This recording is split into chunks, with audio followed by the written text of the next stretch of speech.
Ubos kayo dyan. Dapat na talaga kayo mga pahinga. Lahat dyan, masamang espiritu makapasok, patay sa katawan na yan. Patay na kayo lahat. Nga.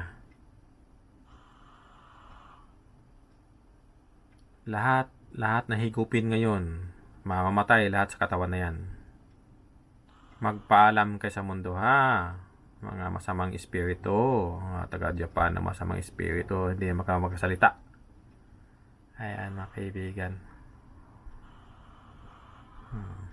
Lahat yan patay.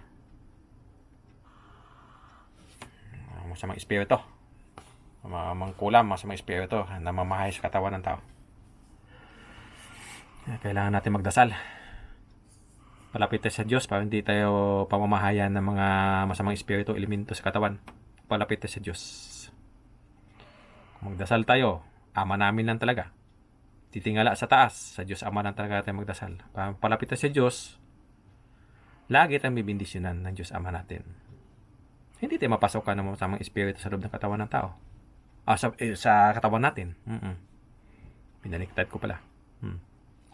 Hindi mapasukan ang katawan katawan ng tao ng mga samang espiritu. Pag malapit tayo sa Diyos, binibliss tayo niya. Kaya magdasal tayo, Ama namin. Ito, pinamahayan kasi yung katawan niya ng mga demonyong masasama o mga elemento na masama, mga itim. Pinahayan. Kaya mabigat yung katawan niya sa sobrang dami na masama. Ayan.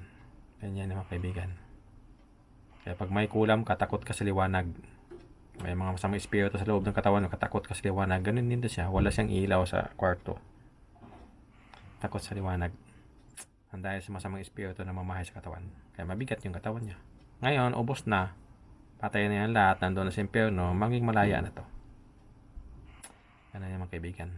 Kaya magdasal sa Diyos Ama na palapit tayo para pag-bliss ng Diyos Ama. Kasali tayo lagi sa bendisyon niya. Araw-araw mga kaibigan. Bibilis tayo ng Diyos pag nagdadasal tayo sa Kanya. Kaya hindi tayo mapahamak, hindi tayo mapasukan ng masama kasi binibindisyon tayo ng Diyos Ama natin. Kaya dasal talaga kahit sa isang gabi, isang bisis natin magdasal, Ama namin lang.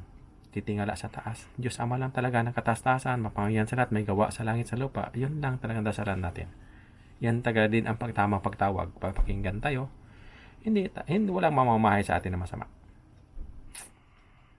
Yan mga kaibigan, patay na yan sila. Nagpaalam na sa mundo. Nga. God bless sa lahat.